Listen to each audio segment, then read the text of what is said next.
Humidity hangs thick over the Solomon Islands as metal birds prepare for battle. The coral airstrip of Henderson Field stretches across Guadalcanal like an open wound. December heat shimmers off aircraft wings. American bombers sit motionless in the tropical air. Above them, something approaches through the morning haze. For 16 long months, Japanese fighters have ruled these skies with absolute authority. The Zero has been their weapon of choice, swift and deadly, maneuverable beyond belief. Every Allied pilot knows its reputation. Wildcats have fallen to its guns. Warhawks have burned under its attacks. Every challenger has met defeat. But whispers have been spreading through pilot-ready rooms. Strange reports from the Northern Solomons. Fragments of impossible stories. Aircraft that make no sense. Twin engines on a fighter plane. The very idea defies logic. Why would any nation waste two engines on a single fighter? Every pilot knows the rules of aerial combat. Single engines mean speed and agility. Twin engines mean bombers and transport planes, not fighters, never fighters. Yet the reports persist. Hushed conversations in mess halls, coded radio transmissions that raise more questions than answers. Something new flies in American colors. Something that changes everything. Lieutenant Commander Hiroshi Nishizawa checks his instruments one final time. His Mitsubishi A6M0 responds to every control input like an extension of his own body. 200 combat missions have taught him to trust this aircraft completely. Its lightweight construction allows turns that seem impossible. Its range exceeds any Allied fighter. Its climb rate dominates the vertical battlefield. 8 Zeros form up behind him in perfect formation. Each pilot carries the confidence of proven superiority. They have owned these skies since Pearl Harbor. No American fighter has seriously challenged their dominance. Today should be no different. Radio chatter fills his headset with familiar voices, pre-combat excitement mixed with professional calm. These men have done this countless times before. They know their aircraft. They know their enemy. They know they will win.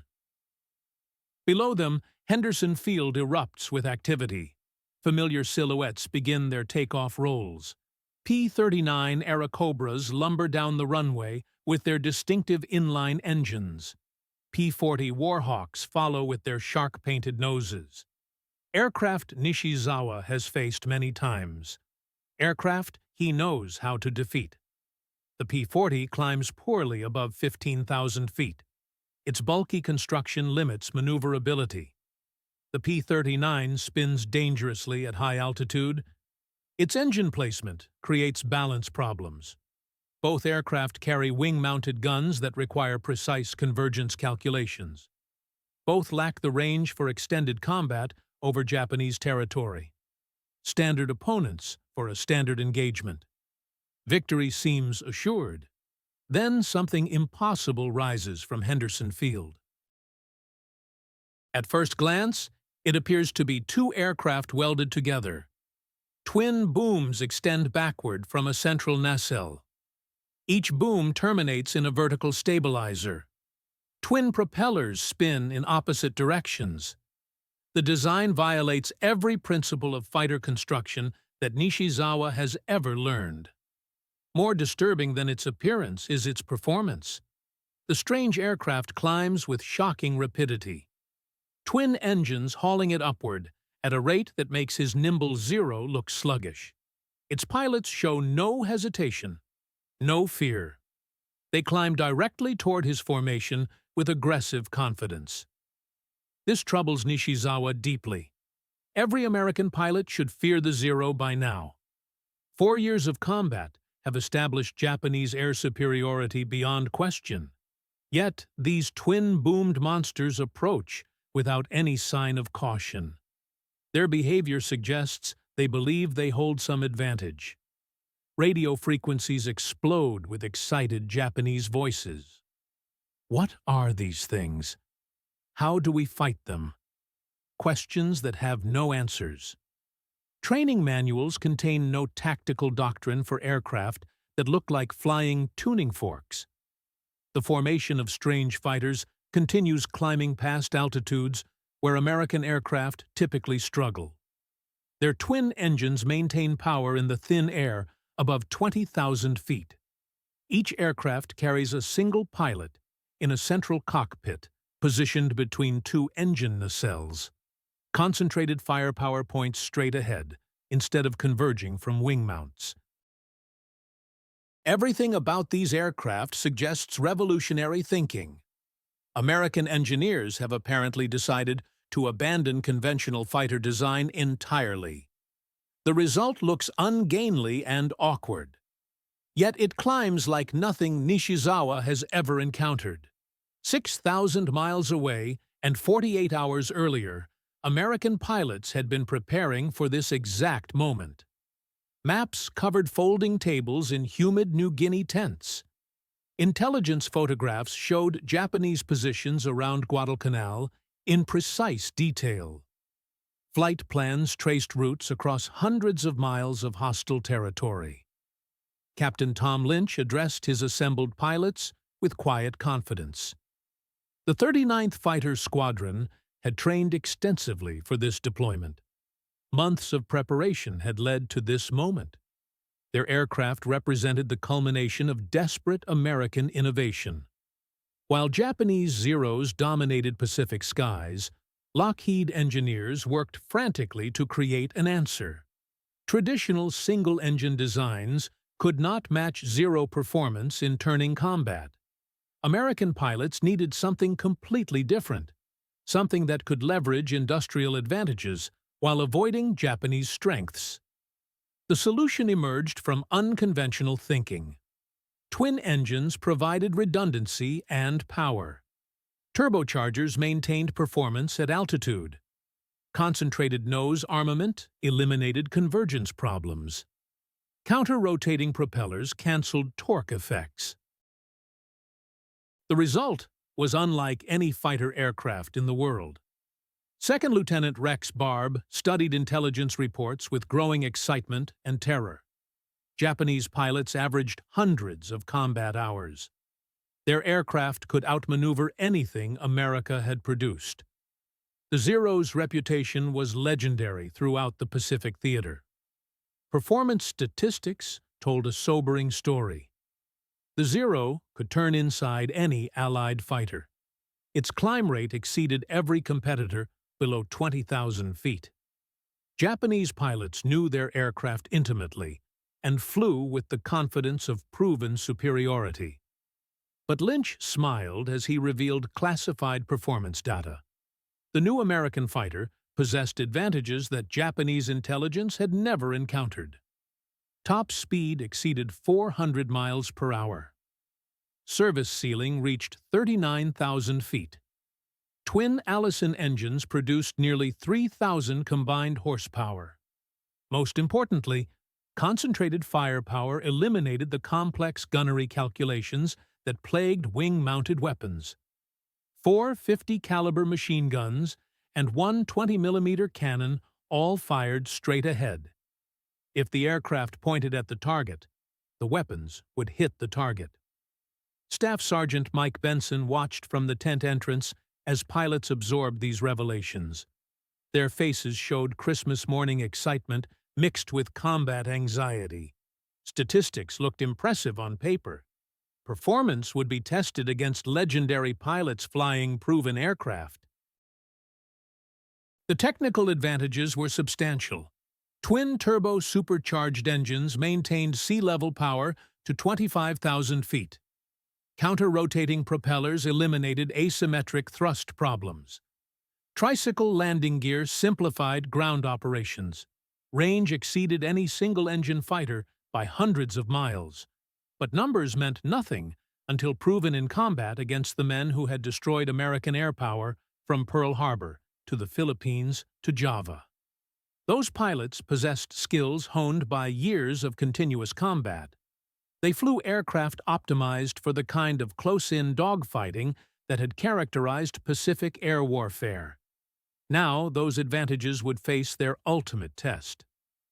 Rex Barb's hands sweat inside his leather gloves as his formation climbs toward combat altitude. Through his canopy, he can see the approaching Japanese aircraft clearly. 8 Zeros in textbook formation. Their pilots confident enough to maintain perfect positioning even with enemy fighters rising to meet them. That confidence unnerves him. These are not inexperienced pilots flying inferior aircraft. These are the men who humiliated Allied aviation across half the Pacific Ocean. Their aircraft may look small and delicate, but their reputation is anything but fragile. His instrument panel tells a different story. Airspeed indicator shows 380 miles per hour in the climb, faster than a Zero's maximum level flight speed. Altimeter passes through 22,000 feet, where turbo superchargers provide decisive advantages over naturally aspirated engines. Lynch's voice crackles through the radio with professional calm. Enemy aircraft at 11 o'clock high. 8 Zeros, probably from Rabaul. Remember your training. Speed saves lives. Altitude provides insurance. Never get trapped in turning combat. The Japanese formation is close enough now to reveal individual details. Greenhouse canopies glint in the tropical sunlight. Fixed landing gear create distinctive silhouettes. Rising sun markings stand out boldly on wings and fuselages. Beautiful aircraft designed with elegant simplicity. Also, suddenly and completely obsolete. Nishizawa's formation maintains 25,000 feet when impossible things begin happening. The twin-boomed American fighters continue climbing past Zero service ceiling. They accelerate past Zero maximum speed. They position themselves for attack with casual ease that defies everything known about aerial combat. Radio frequencies fill with confused Japanese voices. How can they climb so high? How can they fly so fast? How do we fight aircraft that operate beyond our performance envelope? For the first time in his combat career, Hiroshi Nishizawa faces aircraft that are simply superior to his beloved Zero. Not better positioned, not better flown, just better. The Americans have finally created fighters that exceed Zero capabilities in every measurable category. The twin-boomed aircraft arrange themselves for attack with predatory precision. They hold altitude advantage, speed advantage, positional advantage, initiative advantage. Nishizawa's formation can only react to American actions instead of dictating engagement terms. This reversal of tactical fortune shocks him to his core. For 16 months, Japanese pilots have controlled every aspect of aerial combat in this theater. They decided when to fight, where to fight, how to fight. American pilots survived only by avoiding combat entirely. Now the Americans approach with obvious confidence. Their aircraft performance allows them to engage on their own terms. The psychological impact is immediate and devastating. Japan's finest pilots suddenly find themselves in the unfamiliar position of technological inferiority. The first attack unfolds with brutal efficiency. Lynch rolls his P-38 into a dive from 27,000 feet. Twin engines scream as the Lightning accelerates past 450 miles per hour. 17 more P-38s follow in perfect echelon formation. Nishizawa reacts with veteran instincts. He throws his Zero into a hard left turn. The classic defensive maneuver that has saved his life dozens of times. His aircraft responds instantly with legendary agility that should force any attacker to overshoot. Lynch doesn't attempt to follow the turn. He doesn't need to. Instead, his P-38 dives straight through the Japanese formation at tremendous speed. Nishizawa's eyes can barely track the twin-boomed shape as it flashes past. Concentrated nose armament erupts in deadly accurate fire. The difference is immediate and catastrophic. Wing-mounted guns require complex convergence calculations and precise range estimation. The P-38's weapons fire straight ahead with surgical accuracy. If the nose points at the target, all 5 weapons hit the target simultaneously. Zero AI-154 simply disintegrates under concentrated firepower. Its lightweight construction offers no protection against 4 50 caliber machine guns and one 20mm cannon firing in perfect harmony. Orange flames and aluminum fragments mark the end of another veteran pilot. But there is no time for mourning. Another P-38 is already diving through their scattered formation. Rex Barb's first combat engagement unfolds like a vivid nightmare. His aircraft screams downward through the Japanese formation. Airspeed indicator needle pushes past 480 miles per hour. He centers a 0 in his gun sight and squeezes the trigger smoothly. The aircraft shudders as all 5 weapons discharge simultaneously. Tracers reach out like deadly fingers toward the Japanese fighter. The enemy pilot attempts evasion with a violent barrel roll that would normally be effective against any American fighter. But speed differential makes evasion impossible. Barb's tracers rake the 0 from propeller spinner to tail assembly. The elegant fighter aircraft crumples like tissue paper in a hurricane. Another rising sun marking disappears forever. What shocks Barb most is what happens next. Instead of being trapped in a turning fight with surviving Zeros, he simply flies away. His P-38's speed advantage is so overwhelming that Japanese fighters cannot pursue. They can only watch helplessly as he climbs back to attack altitude. This psychological warfare proves as devastating as the physical destruction. Japanese pilots have grown accustomed to turning dogfights, where superior agility guaranteed victory. Now their primary advantage has been rendered completely irrelevant by simple speed superiority. Nishizawa attempts to coordinate his remaining aircraft for counterattack, but physics works against him. 0 service ceiling is 33,000 feet under perfect conditions. The P-38s operate comfortably at 35,000 feet, using turbo superchargers to maintain full power where 0 engines gasp for oxygen. His radio crackles with desperate Japanese voices, reporting their inability to catch the climbing Americans. Sergeant Yamamoto, flying 0 I-167, attempts a climbing attack on a P-38 that appears to be flying straight and level. Surely these twin-engine monsters must be sluggish climbers. But as his 0 struggles toward 28,000 feet with fading engine power, the P-38 simply accelerates upward and away. Its twin engines maintain full power through altitudes that leave single-engine fighters helpless. The psychological impact devastates pilots who have never been outclimbed or outrun. Lynch coordinates the second attack with cold precision. Having observed Japanese confusion during the first pass, he positions his formations for maximum effectiveness. Different flights attack from multiple angles. No turning combat allowed. Hit-and-run tactics only. The P-38s dive again with coordinated timing. This time, the Japanese formation completely disintegrates. 3 more Zeros fall to concentrated nose armament.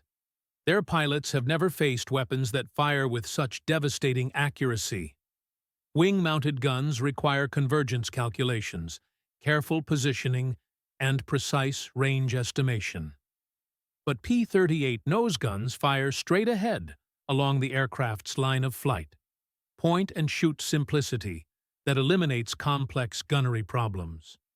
Nishizawa realizes with growing horror that his tactical experience is useless against these aircraft. Everything he has learned about aerial combat assumes opponents with similar performance characteristics. But these twin-boomed fighters operate under completely different physical laws. He attempts one final coordinated attack, gathering his 3 remaining Zeros for a head-on pass against the reforming P-38s.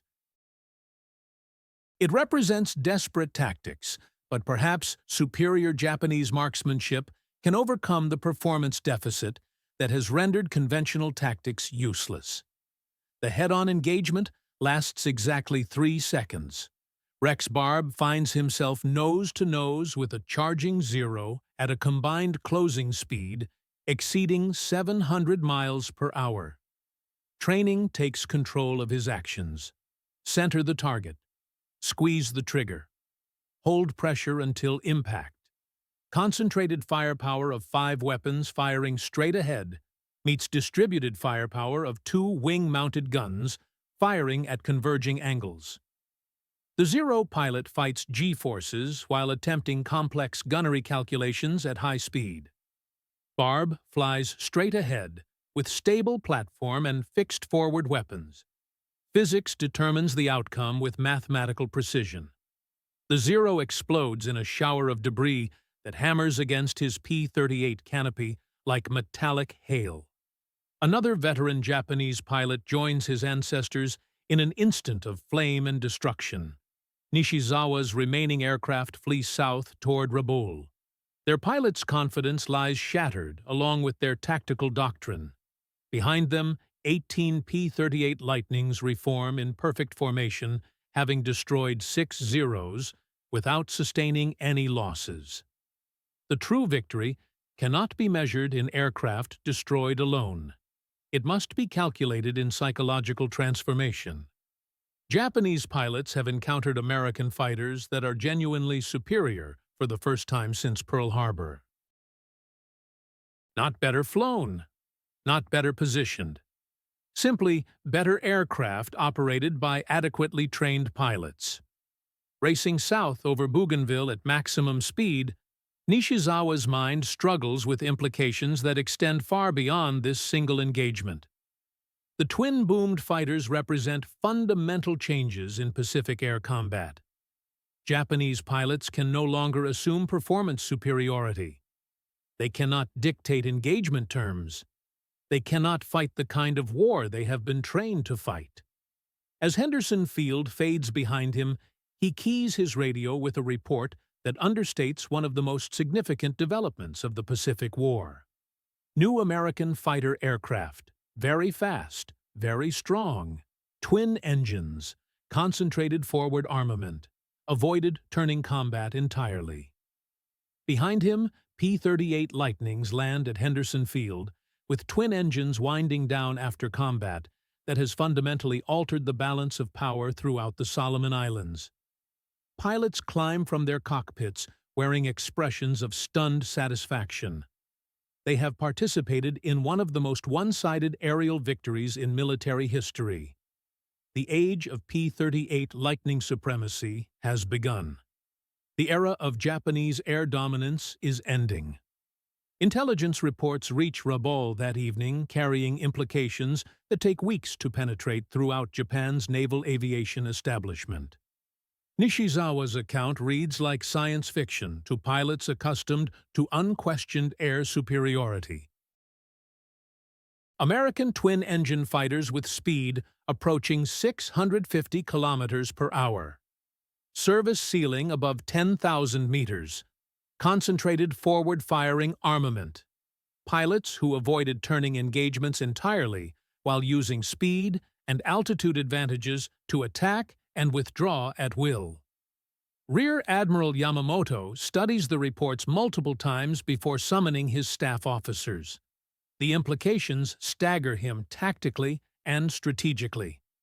If Americans have developed fighters capable of neutralizing Zero advantages, the entire defensive perimeter strategy faces collapse. Similar reports flood in from across the Solomon Islands within days. P-38 squadrons appear everywhere like mechanical locusts.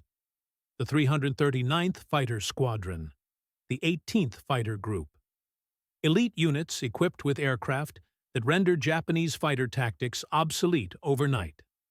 Saburo Sakai, recuperating from combat injuries, receives detailed accounts from surviving pilots. His later memoir captures the psychological shock that ripples through Japanese aviation. The P-38 was our most formidable opponent. It could outrun us, outclimb us, engage us entirely on its own terms. For the first time, Japanese pilots found themselves flying aircraft that were simply inferior. The impact extends far beyond individual pilot psychology into the realm of strategic planning. Aircraft that once dominated Allied bombers with complete impunity now face fighter escorts they cannot catch. Airfields that once seemed secure now face attacks by fighters with unprecedented range. The entire tempo of Pacific air warfare shifts decisively in America's favor. Captain Lynch's 347th Fighter Group becomes the operational template for P-38 deployments throughout the Pacific Theater. By February 1943, Lightning squadrons operate from bases across New Guinea, the Solomons, and northern Australia. Each deployment follows identical patterns: initial Japanese confusion, followed by desperate tactical adaptations, followed by grudging acceptance of American air superiority. Human costs for Japanese pilots prove devastating. Men like Nishizawa, veteran aviators with hundreds of combat hours, find their hard-earned expertise rendered obsolete overnight. Replacement pilots arriving from Japan lack experience necessary to adapt to this new reality. P-38s achieve kill ratios that seem impossible: 10-1, 15-1. Ratios reflecting not just superior aircraft, but complete psychological demoralization of an enemy that has lost technological supremacy. Rex Barb survives the war with 12 confirmed victories, all scored while flying his P-38. Years later, he reflects on that first combat engagement with characteristic understatement. "We knew the Lightning was fast, but we didn't understand what that speed meant tactically until we used it against Zeros. It wasn't just about performance specifications, it was about rewriting the fundamental rules of aerial combat." Strategic implications ripple throughout 1943 and beyond like expanding circles on still water.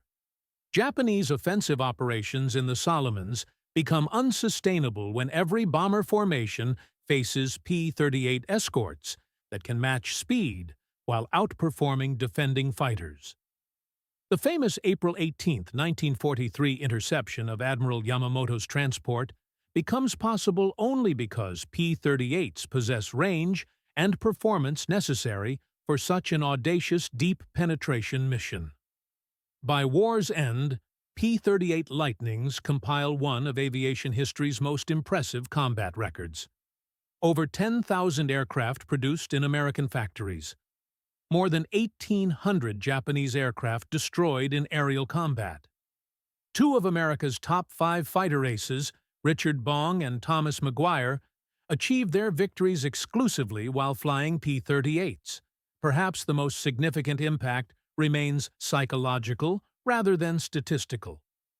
The twin-boomed fighter that Japanese pilots initially dismissed as ungainly becomes the symbol of American technological supremacy. The fork-tailed devil nickname, originally applied by German pilots, spreads throughout Japanese aviation circles with mixture of fear and grudging professional respect. December 27, 1942. Engagement over Guadalcanal lasts fewer than 20 minutes from initial contact to final separation. But its consequences reshape the entire Pacific War in ways that continue reverberating through Japanese military psychology for the remainder of the conflict. In those brief minutes, Japanese pilots discover that American industrial might has finally produced fighters genuinely superior to their beloved Zero. The shock of that discovery echoes through Japanese aviation for the remaining years of war. Every subsequent engagement carries the knowledge that American pilots no longer fly inferior aircraft. Every mission launches with the understanding that technological advantage has shifted permanently to the other side.